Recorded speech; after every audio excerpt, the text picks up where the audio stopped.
Big round of applause for Yusuf Saeed. Yusuf Saeed. Come on, one more time for Yusuf, let me hear it.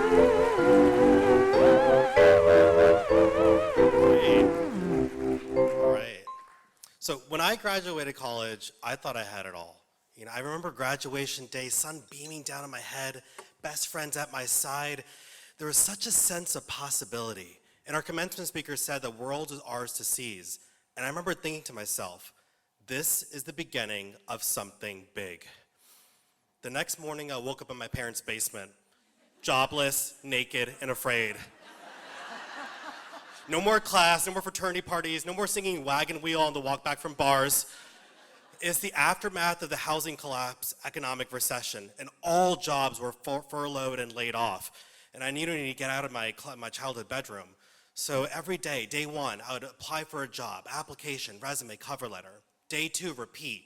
Day 93, full beard, into my third Virginia Woolf novel, 15 pounds heavier. It was reverse Castaway. And all I had was just 92 rejections in my inbox.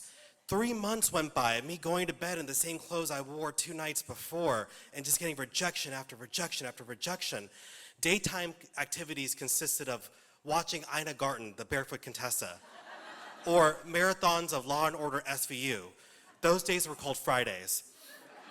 My mom, who we call Maji in our culture, didn't make it easier with her helpful tips. Apply for temp agencies. It's not too late to go to med school. Look at Auntie Faria's son, he's finishing in the Caribbean.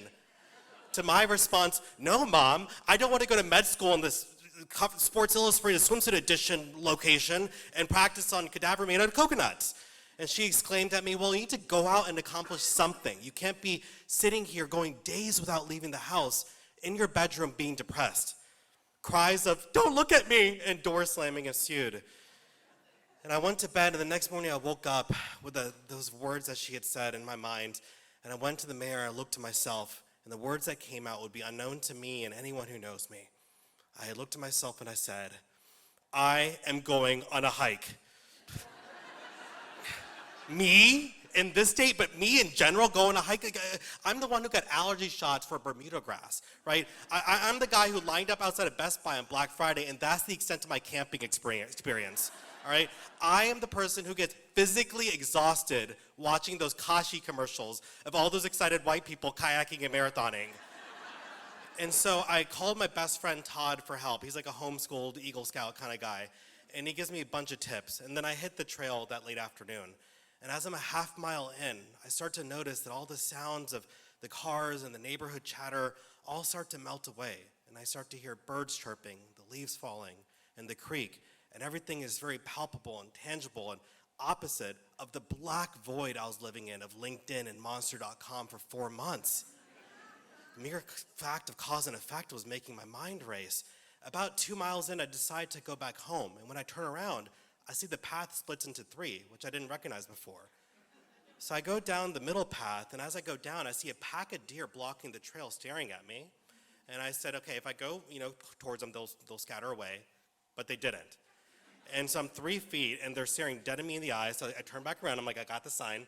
And so I turned, and I did the other path, and behind me, I hear pitter-patter, and the leaves crunching, and it's getting faster and faster.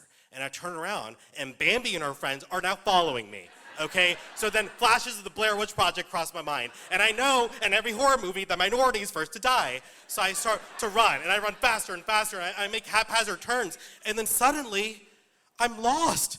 The sun dropped below the horizon, my phone stopped picking up GPS, and it hit me. I'm lost in the woods without a job. I start to think of help. First, I turn to my studies at university. Nothing there. Then I think about my friend Todd and the advice he gave me. Carry a walking stick. Don't eat anything out there, Yusuf. And also, look back to remember where you came from. And it hit me. Although I couldn't put that into practical effect right there, I thought of it in the context of my life. Look back to remember where I came from. I was the happy-go-lucky kid in school who tried really hard and did well in class and was amiable, and I was an RA, and I was president of my dorm, gosh darn it, all right? And now, 4 months, and being told no after no and no and rejection after rejection completely depleted my self-worth. Suddenly, I see a blue light in the distance, and it's a water slide from the water park, and that's a landmark I know how to get to back to my house. So I head there and I walk back home with this newfound sense of accomplishment that I went outside and I did something, and a slow growing self-belief in myself too.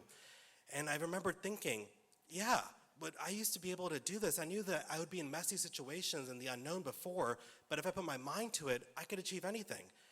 I enter back home and I see Maji sitting on the kitchenette scrolling through her Facebook, and she goes, "Where were you?" And I said, "I was out accomplishing something."